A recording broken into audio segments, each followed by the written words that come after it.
पहला मुद्दा है कि जो देश धर्म और रंग, भाषा, जाति के आधार पर आज तक राजनीति की है वो देश में की है। जो देश आज पावरफुल है, नंबर 1 है, उन्होंने धर्म को दरकिनार किया। धर्म के नाम पर नफरत पैदा करके ये सिर्फ मुसलमानों को नुकसान नहीं पहुंचाए, यह देश को नुकसान है। संभल से लेकर मस्जिद के नीचे क्या है आप इसको ढूंढने में लगे हैं। हम कह रहे हैं कि अडानी के पीछे क्या है इसको ढूंढने। चोरी करके यदि आप जीतेंगे तो सरकार कहाँ बनेगी। बीजेपी का तो ये सबसे बड़ा एजेंडा है कि अपने क्षेत्रीय पार्टी को बर्बाद करूं। पहले चिराग को बर्बाद किया। नीतीश कुमार जी को चाहिए था कि सबक लेना। नीतीश जी हर परिस्थिति में बीजेपी वाले आपको नहीं छोड़ेंगे। हम एज ए छोटे भाई आपसे आग्रह कर रहे हैं, वक्त है, ऐसी पार्टियों को मजबूत मत कीजिए। और चिराग जी से भी आग्रह करते हैं, चिराग जी इस जन्म में क्या 7 जन्म में बीजेपी आपके नहीं होंगे। पहला मुद्दा है कि जो देश धर्म और रंग, भाषा, जाति के आधार पर आज तक राजनीति की है वो देश में की है, उसकी आर्थिक तरक्की कभी नहीं। जो देश आज पावरफुल है, नंबर 1 है, उन्होंने धर्म को दरकिनार किया, रंग को दरकिनार किया, भाषा को दरकिनार किया, जाति को दरकिनार किया, तब उसकी प्रगति हुई।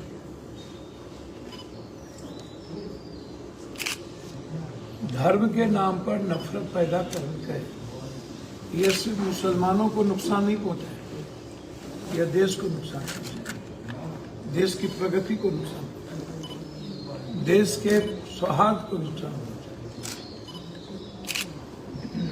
पहुंचाए। संभल में जिस तरीके की पर्सनल एनिमी लेकर के घटना घटी या जो हो रहा है, मस्जिद, मंदिर, गुरुद्वारे, चर्च, ये सब स्वतंत्र जीने के लिए हमारे संविधान इसको संरक्षण देते हैं। किसी भी तरह का धार्मिक परिवेश में हमारे संविधान को दखल देने की इजाजत, हमारे संविधान ने किसी व्यवस्था को दखल देने की इजाजत नहीं दी। लेकिन जो हो रहा है, संभल से लेकर मस्जिद के नीचे क्या है आप इसको ढूंढने में लगे हैं। हम कह रहे हैं कि अडानी के पीछे क्या है इसको ढूंढने। और कौन लोग? अडानी के पीछे जो लोग हैं उसको ढूंढने की जरूरत है, जिससे देश का नुकसान हो रहा है, गरीबी का नुकसान हो रहा है। आप मंदिर के नीचे क्या है इसको ढूंढकर आप पूरा का पूरा देश नफरत पैदा करने में कभी आप किसी चीज को लेकर के कुछ बोलते हैं तो वो बड़ा असर। आपकी सरकार आज तक बनी नहीं। चोरी करके यदि आप जीतेंगे तो सरकार कहाँ बनेगी। बीजेपी का तो ये सबसे बड़ा एजेंडा है कि अपने क्षेत्रीय पार्टी को बर्बाद करूं। पहले चिराग को बर्बाद किया। आप उठा के बीजेपी का इतिहास देखिए, चंद्रबाबू को, नायडू को बर्बाद किया तो किसको लाया? उसके बेटे को। और उसके बेटे को अभी जो मुख्यमंत्री थे जगनमोहन रेड्डी, उसको खत्म किया तो चंद्रबाबू को। आप इतिहास उठाइए ना, किनको ये छोड़ा। अब महाराष्ट्र में इन्होंने सबको बर्बाद किया। नीतीश कुमार जी को चाहिए था कि सबक लेना। नीतीश जी हर परिस्थिति में बीजेपी वाले आपको नहीं छोड़ेंगे, आपको खत्म करेंगे। हम एज ए छोटे भाई आपसे आग्रह कर रहे हैं, वक्त है, ऐसी पार्टियों को मजबूत मत कीजिए जिससे आपकी विचारधारा, आपका इतिहास मिट जाए। अब की बारी महाराष्ट्र के बाद अब की बारी बिहार की बारी है बीजेपी के लिए। और ये मेरी बात आज टेप कर ली, यदि नीतीश कुमार जी बीजेपी के साथ रह गए तो बीजेपी कभी भी नीतीश कुमार को मुख्यमंत्री नहीं बनाए। और चिराग जी से भी आग्रह करते हैं, चिराग जी इस जन्म में क्या 7 जन्म में बीजेपी आपके नहीं होगी।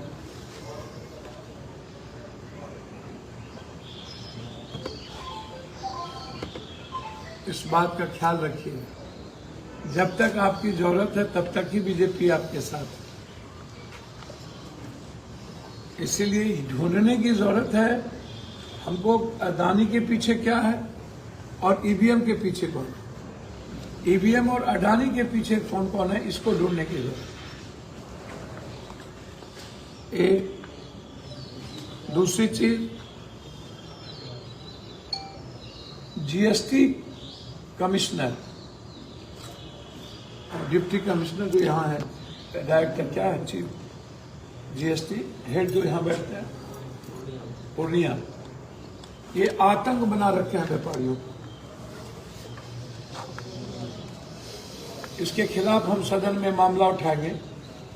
पूरी जीएसटी अपराधी के तरह काम कर रही है, लोगों को जबरदस्ती जाकर के टारगेट दे देता है कि मुझको इतना पैसा दे। पूरा गुलाबबाग, पूरा पूर्णिया, पूरा कटिहार इलाके जीएसटी जहां भी है, जीएसटी के पदाधिकारी पर अंकुश लगने की जरूरत है। इसके पास अकूट पैसे, महीने में ये करोड़ों रुपया कमाते हैं एक जिला से, करोड़ों करोड़ करोड़। पूर्णिया के जीएसटी पदाधिकारी लूट का अड्डा बना हुआ है। हमसे कई व्यापारियों ने दबे कुचले इस बात की जिक्र किया, जैसे दालकोला बॉर्डर लूट का अड्डा बना हुआ, पूरा रेवेन्यू खत्म कंप्लीट रूप से।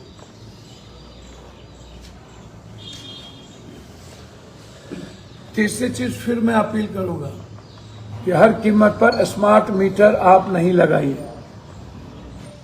लगातार जहां स्मार्ट मीटर जबरदस्ती लगा दिया गया, 3 गुना 4 गुना बिल आ रहा है।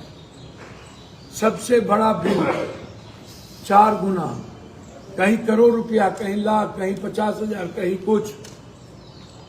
सरकार से आग्रह करेंगे जीएसटी बिल को रोकिए, हर कीमत पे स्मार्ट बिल।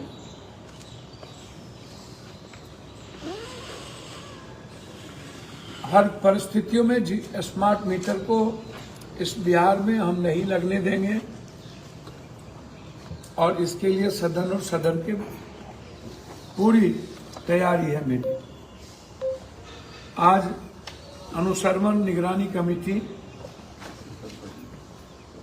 और सांसद प्रतिनिधि का आज प्रखंड वाइज किया गया है। आपको सभी लिस्ट दे दिए जाएंगे। सभी ब्लॉक वाइज निगरानी कमेटी के 11-21 सदस्यीय कमेटी और सांसद प्रतिनिधि सभी ब्लॉक लगभग नगर और इसके दोनों कंप्लीट कर दिए गए हैं, ताकि अविलंब बैठक करके अब पंचायत सांसद प्रतिनिधि का गठन बाकी है, जिसको अविलंब कर लिया जाएगा निगरानी की। इससे डेवलपमेंट, विकास, भारत सरकार के द्वारा दिए हुए सभी तरह के जो निगरानी कमेटी के जिम्मे है, उसकी पूरी निगरानी, उसकी जांच रख सकें और हम पूर्णिया को भ्रष्टाचार मुक्त कर पाएं। भ्रष्टाचार मुक्त करना मेरा संकल्प है। एक तरफ विकास, दूसरी तरफ भ्रष्टाचार में, चाहे कोई संस्था हो। इस सदन में हर कीमत पर मैं right of education, right of health को लेकर के मुद्दा उठाऊंगा, ताकि हेल्थ पर आम लोगों की बोझ को कम किया जाए। हमारी सरकार ने जैसे झारखंड में मुख्यमंत्री बनते ही 2500 रुपया कर दिया गया कल ही। ये वादे हमारी ही सरकार पूरा कर सकती है। और सभी तरह के इलाज फ्री कर दिए कल ही। ओथ लेने के बाद पहला सिग्नेचर हमारे नेता आदरणीय हेमंत सोरेन जी ने 2500 जो वादे किए थे वो, और हेल्थ को फ्री करने का वादा उन्होंने किया। हम भी वादा करते हैं कि हर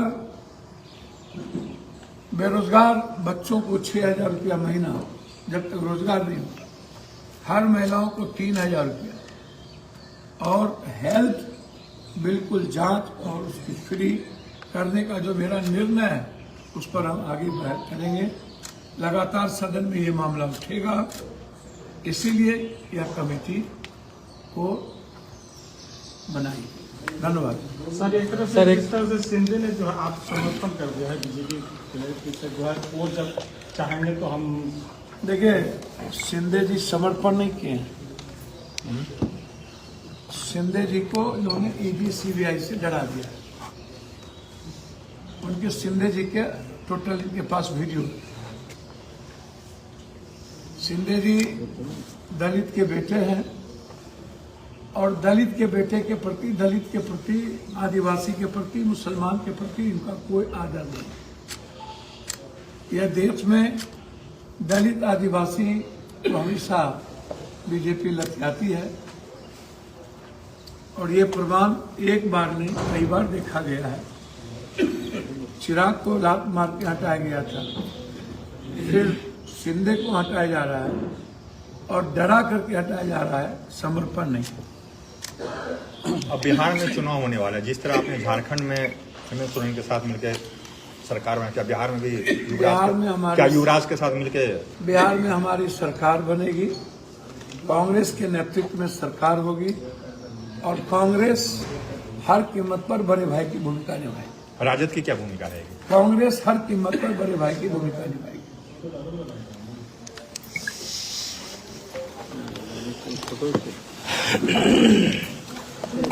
चलिए